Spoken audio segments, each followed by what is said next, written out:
some armed people enter a convent not very far away from here and took a great thinker whose crime was to speak about the free market, whose crime was to say that inflation was a mass robbery and that inflation was harming the whole economy. So these guards took him and imprisoned him for almost 1 year. This man was Juan de Mariana. He was born in 1536, and he was going to change the history of this country. He was born in an empire. It was the Spanish Empire at that point. It was a quite big empire. Even bigger than the American Empire right now, I think. The king of that empire was Philip II, who, for example, produced the Escorial that I hope you will see at least from the road, from the highway when you go back to Madrid. And the greatest thinker of his empire was Juan de Mariana. Juan de Mariana was teaching at Alcalá de Henares. Then he was sent to Rome, from Rome to Sicily, from Sicily to Loreto, and from Loreto to Paris. In Paris, he was teaching in La Sorbonne, and his classes, his lectures were fully booked every day. In fact, sometimes students would take a stair and to attend to the lectures through the windows. So, and he was teaching Thomism. So I'm sorry about some Thomas de Aquinas who is behind the screen. Sorry, please. We need to have the slides here. And Mariana was teaching Thomism, and like many scholastics, he was speaking about individual freedom, and he was speaking about how society arises and why the rights and the freedom is something individual. It is not something that the state gives to us. As I said, he was probably the most famous thinker of his time, and in Paris, from La Sorbonne, he attended to the massacre of Saint Barthélemy, and I think this was something in his life. He saw this from the window of his building, where he was sleeping in the night of August 1575, and I think this experience changed his way of looking at some political issues. He asked to go back to retire and go back to Spain at the age of 36, saying that he had health troubles and that he would like to end up his last days in Spain. But in fact, he lived on almost until 80 years old, so he had enough time to produce a lot of things in a small convent in Toledo. So one of the things he did in Toledo was to produce a book for the education of the prince. Well, they ordered him to produce a book for the education of the prince, so everybody thought he was going to do something like, or some people thought that as a Jesuit he would do something similar to Machiavelli, to say, well, the prince can do whatever he wants, he can lie, he can rob, he can assault, he can do whatever is necessary to the aggrandizement of the state. In fact, he did the contrary. He wrote a book where he explained that society is something that arises because of the division of labor and knowledge. He said society should be a totally voluntary thing that is in the benefit of each person that wants to enter society. He explains that individual rights can be temporarily passed to somebody else, but that ultimately there are individual rights and that can be taken back to each person. Everyone can say, I want my rights back. He explains that the king is just a delegate, and if people do not want him to be the delegate anymore, he has to stop. And for example, he cannot raise taxes without the consent of people, he cannot do public deficit, he cannot do inflationary policy. But of course, this is difficult to, it is easy to say this, but how can you guarantee that such a society will last? He said the only way to make it happen is through tyrannicide.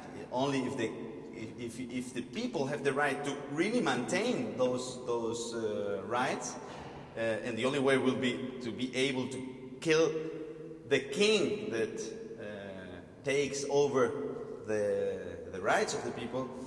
Only if people are allowed to kill the king, this king that has become a tyrant, we can be sure that we can maintain those rights ultimately.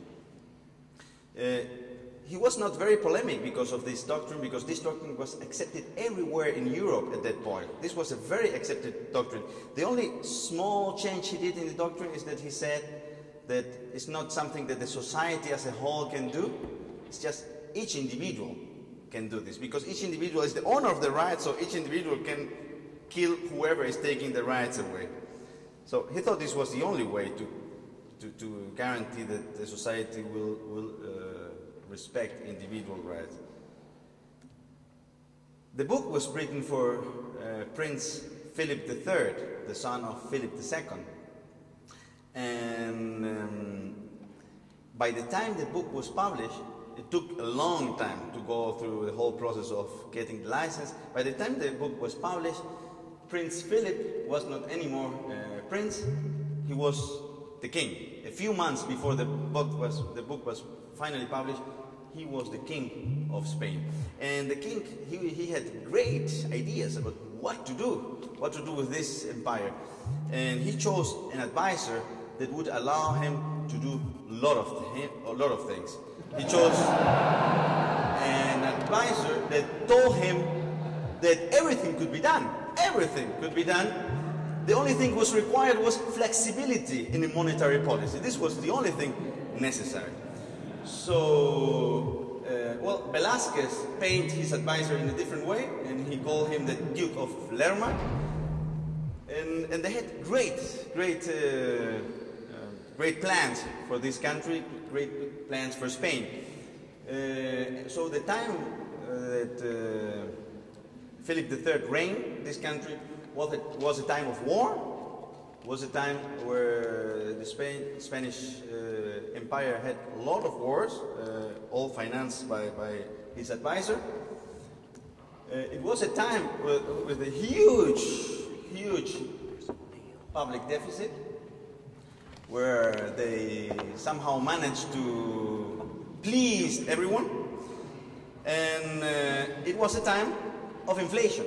It was a time of inflation. So 400 years ago was really a time of inflation. Of course, they didn't do the inflation like this man there is doing with the printing fiat money. They did it just recoining the coins. So just changing the numbers in the coins, in the face of the coins. Where you have a 1, you put a 2. Where you have a 2, you put a 3. Where you have a 3, you put a 4, or an 8, like you see there, or a 16. So it's fantastic, it's marvelous. You just have to change the number, and you can finance whatever you want to finance. So this was harming the economy a lot. And however, in the court, next to the reign of the king, nobody dared to say, look, the problems we are facing now are the problems that has been provoked by your policy, by your inflationary policy, by your deficit. And someone had to do this. And Juan de Mariana had been always the person that did whatever, politically incorrect things, so he said, if nobody speaks, I have to speak about this. So in 1609, so 400 years ago, he published a book titled The Monetae Mutatione, which is, in English would be, on the alteration of money. In this book, Juan de Mariana started with a strong sense of irony. He started the book saying, I now see that metals can be altered without labor and without the use of ovens, and that they can even be duplicated by mere whim of the prince. And he went on asking himself, who is the owner of money? Is the government, is the king the owner of money? Or are the people who possess the money the owner of this money? He said, of course, the people are. Otherwise, he explained, otherwise nothing would make sense. And Otherwise, everybody would be a slave of the government. And he explained from this point, from this starting point, he explained that the government could not enter a house and take the goods of the people. The government could not enter a house and take, for example, the grains and say, don't worry about me taking half of your grains. I can double the value of your grain. And in the same way, you cannot do this. You cannot do this with money, because it's another good. And there's nothing magic about money. It's another good. And Juan de Mariana explained also that monopolies would be another way of doing similar things, to taking people's property away, and that the monopoly of money was also one of the problems involved in all what was happening. So, at the end of the book, he said that, in conclusion, resorting to inflation is an infamous blunder, which, if it is done without the consent of the people, is illicit and evil, and if it is done, if done with it, I consider it erroneous and in many ways harmful. He explained that even if he would have consent of the people, inflation would provoke harmful effects on trade, and this would render some impoverishment of the Spanish population.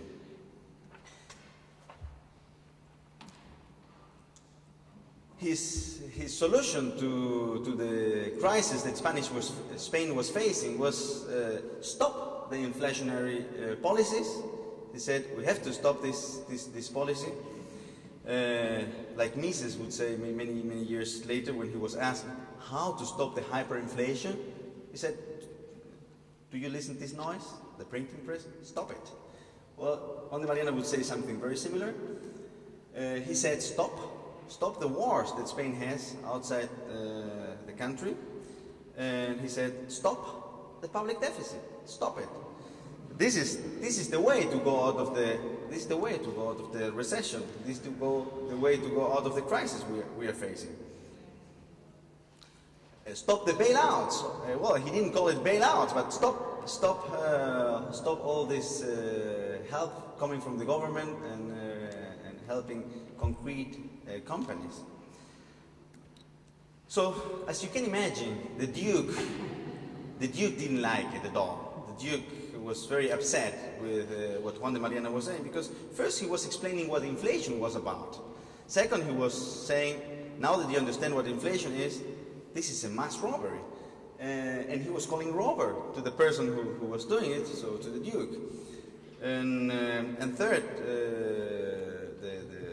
the king and his advisor, they thought they could face great political troubles if this idea of what inflation was about could be spread thanks to Mariana's book. So they didn't like the book, and they did whatever was necessary, whatever was in their hand, to stop the word of Juan de Mariana. This is the reason why 400 years ago, 1 week ago, these guards entered the convent in Toledo and took Juan de Mariana to the Basilica de San Francisco el Grande in Madrid, where he has a long process of more or less 1 year. This is the place, the Basilica de San Francisco. This is the place where he was in prison. It was very interesting because after a few days, he was, in fact, it has to be more or less like today, 400 years ago, they gave him one opportunity, one last chance. He said, we are accusing you of lesa majestatis, the worst you can be accused of. And we give you one opportunity. We are sure that we misunderstood your book. We are sure. You just have to say it. And he said, okay, I want to speak.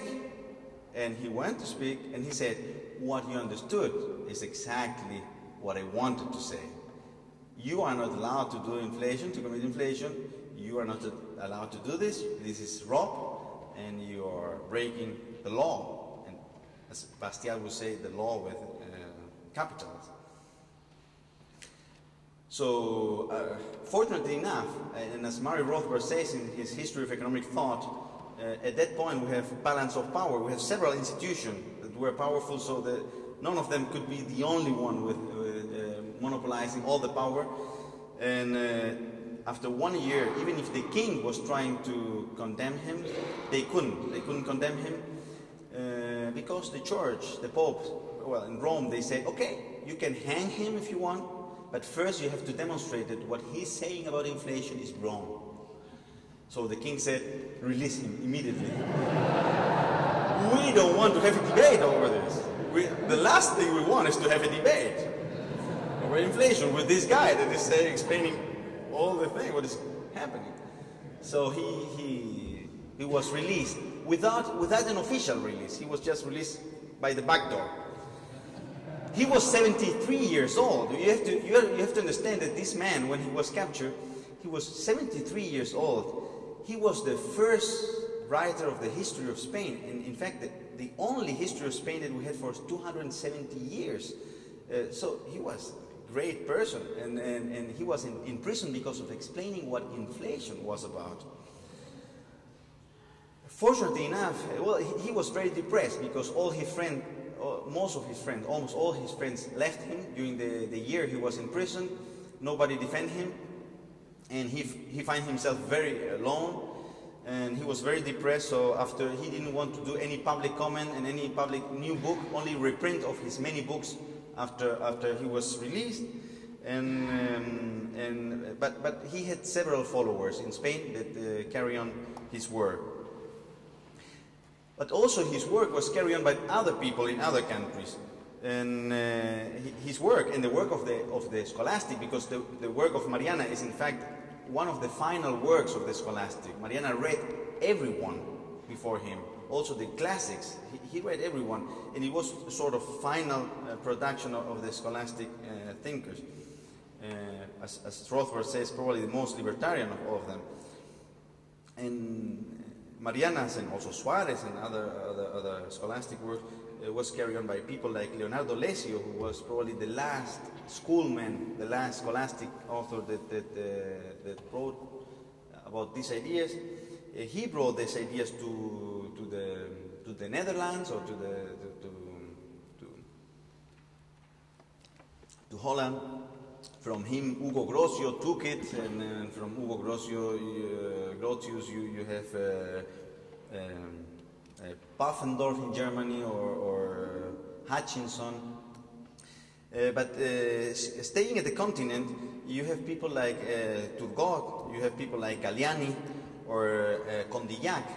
They all were studying theology at schools where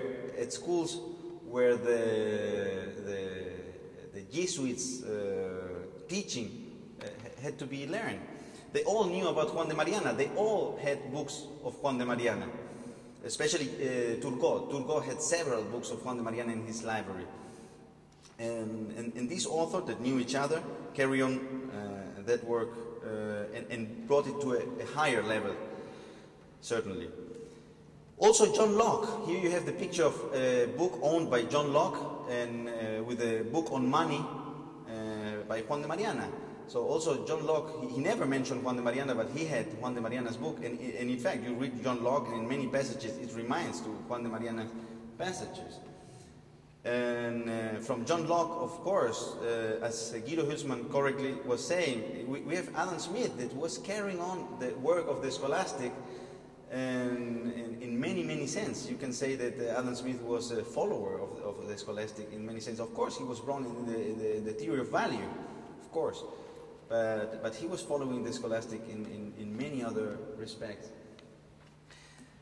Staying again at the continent, you have Jean-Baptiste, who continued the tradition, but also with the subjective theory of value.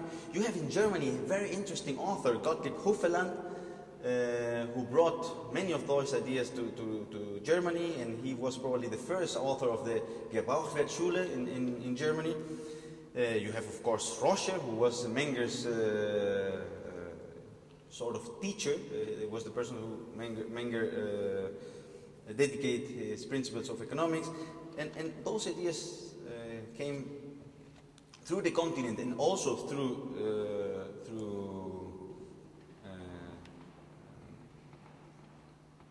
through the Anglo-Saxon line.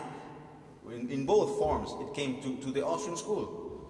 And there is no wonder why Menger quotes both the continental and the Anglo-Saxon tradition, because they have both. They are following both the same branch, and they all are against schools that were saying the opposite. From Menger, you know the story. Von Baber, you have Mises, and you have Roth. Of course, I'm forgetting many others. I'm forgetting many other authors. But you have. I wanted to focus on Rothbard because Rothbard. When you read books like What Has Government Done to Our Money, it reminds so much to what Juan de Mariana and of course of what Oresme would say previously, that it's quite impressive. But if you see the whole line, it's not impressive at all. It is the final step or the current step of a tradition that it has become somehow minoritary or in economics, but it has been the most important tradition probably. And so the policy that Juan de Mariana was recommending is the policy that people surrounding the Austrian school is recommending today. Is stop the printing press, but not only stop it, stop the monopoly. Stop the monopoly on the printing press. Leave it to the market. Leave it to private property. Leave it to free contracts, and leave us alone. Let us make a better society. So, what should Bernanke learn from Juan de Mariana? I think Bernanke, and not only Bernanke, should learn that the problems we are facing are problems that were created by him and by other people before him, because they were not respecting property rights. Of course, they are not the only responsible people. The whole framework they are working in is responsible for this. They should learn that doing these policies harms a lot of people. A lot of people are suffering from this. Why they should learn this? They should learn this because otherwise they will commit the same mistake again and again.